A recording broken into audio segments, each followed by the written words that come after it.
Bengaluru incident ಈಗ B J ಪಿಯವರು ಎಲ್ಲದಲ್ಲೂ ರಾಜಕೀಯ ಮಾಡಿದ್ರೆ ನನಗೆಲ್ಲೋ ಒಂದು ಕಡೆ ನಾನು ಯಾವತ್ತೂ ಮಾತಾಡಲ್ಲ ತಮಗೆಲ್ಲ ಗೊತ್ತಿದ್ದಂಗೆ ನಾನು ಜಾತಿ ಭೇದ ಅಂತ ಯಾವ ಜಾತಿ ಅಂತ ನಾನು ಯಾವತ್ತೂ ಎಂದೂ ಮಾಡಿಲ್ಲ. ಎಲ್ಲ ರಾಜಕಾರಣಿಗಳು ಒಂದೇ ಹೇಳೋದು ನಾನು. ಎಲ್ಲ ಯಾವ ಸಭೆದಲ್ಲಿ ಹೋದರೂ ನಾನು ಒಂದೇ ಮಾತು ಹೇಳೋದು, ನೀವು ಜಾತಿ ಮಾಡೋಂಗಿದ್ರೆ ದಯಮಾಡಿ ಮನೇಲಿ ಕೂತ್ಕೊಂಡು ಜಾತಿ ಮಾಡಿ, ರಾಜಕೀಯಕ್ಕೆ ಬಂದು ಜಾತಿ ಮಾಡಬೇಡಿ. ಏನಕ್ಕಂದರೆ ಲಕ್ಷಾಂತರ ಜನ ನಾವು ನಂಬಿರ್ತಾರೆ. ನಾವೇ ಜಾತಿ ಮಾಡಿದ್ರೆ ದೇವ್ರು ನಮ್ಮ ಒಳ್ಳೇದು ಮಾಡ್ತಾನೆ, ದೇವ್ರು ಒಳ್ಳೇದಾಗ್ತದೆ ನಮಗೆ. ಆ ಕಾರಣಕ್ಕೆ ಯಾವ ಕಾರಣಕ್ಕೆ ರಾಜಕೀಯದಲ್ಲಿರೋರು ಜಾತಿ ಮಾಡಬೇಕು. ಬಿ ಜೆ ಪಿಯವ್ರಿಗೆ ಏನಾಗಿದೆ, ರಾಜಕೀಯ ಬಿಟ್ಟು ಏನಿಲ್ಲ ಅವ್ರಿಗೆ. ಈಗ ನಿನ್ನೆ ಮರ್ಡರ್ ಆಗಿರೋ ನಮಗೂ ದುಃಖ ಆಗಿದೆ. ಅದು ಆಗಬಾರ್ದಾಗಿತ್ತು. ಆ ಘಟನೆ ಯಾವ ಕಾರಣಕ್ಕೆ ಆಗಬಾರ್ದಾಗಿತ್ತು. ಯಾರು ಮಾಡಿದ್ದಾರೆ ಅವ್ರಿಗೆ ತಕ್ಕಿನ ಶಿಷ್ಯ ಅವ್ರು ಸಿಕ್ಕಲೇಬೇಕು ಅವ್ರಿಗೆ. ಈಗ ಮುಂಚೆ ಅದಕ್ಕಿಂತ ಅದು ಇದು political, is also A rowdy sheeter. ಯಾರು ಸತ್ತಿದ್ದಾರೆ ಪಾಪ ಆಗಬಾರ್ದಾಗಿತ್ತು ಆ ಘಟನೆ. ನಾನು ಅದು ಖಂಡಿಸ್ತೀನಿ. ನಾನು ಯಾರನ್ನ ಇಲ್ಲಿ ಜೀವನೇ ಅದಕ್ಕೆ ನಾನು ಖಂಡಿಸ್ತೀನಿ.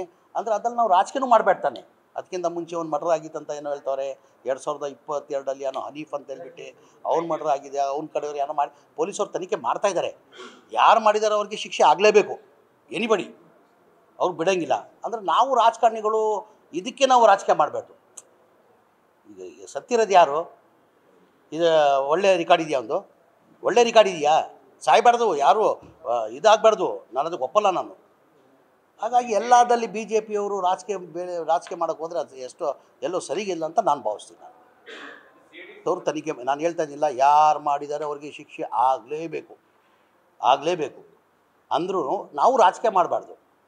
ಅವ್ರದ್ದು ಪರ್ಸನಲ್, ಅವ್ರು ಏನೋ 2022 ಮರ್ಡರ್ ಆಗಿತ್ತಂತೆ, ಅವ್ರ ಕಡೆ ಅವ್ರಿಗೆ ಕೂಡ ಹೇಳ್ತಾರೆ. ಪೊಲೀಸರು ನಾವು ಹೂವು ಕೇಳ್ತಾರದು ನಾವು. ಈಗ ಪೊಲೀಸರು ತನಿಖೆ ಮಾಡ್ತಾಯಿದ್ದಾರೆ. ಯಾರ್ದಾನ ಇರಲಿ ರೀ, ಜೀವನೇ, ಹಿಂದೂ ಜೀವ ಇರಲಿ, ಮುಸಲ್ಮಾನ್ ಜೀವ ಇರಲಿ, ಎನಿಬಡಿ ಈ ಥರ ಮಾಡಬಾರ್ದು. ಇದಕ್ಕೆ ನಾವು ಒಪ್ಪಲ್ಲ. ಈಗ ಬಿ ಜೆ ಪಿ ಗೌರ್ಮೆಂಟ್ ಇರುವಾಗ ನಾನು ಪಟ್ಟಿನ ಲಿಸ್ಟೇ ಕೊಡ್ತೀನಿ. ನಾನು ಬಿ ಜೆ ಪಿ ಸರ್ಕಾರ ಇರುವಾಗ 4 ವರ್ಷದಲ್ಲಿ ಎಲ್ಲೆಲ್ಲಿ ಯಾವ ಥರ ಎಷ್ಟು ಕೊಲೆಗಳು ಆಗಿದೆ, ಎಷ್ಟು ಮರ್ಡರ್ಗಳು ಆಗಿದೆ, ಆ ಪಟ್ಟಿನೇ ಕೊಡ್ತೀನಿ. ಉದ್ದ ಪಟ್ಟಿ ಇದೆ ಅದು.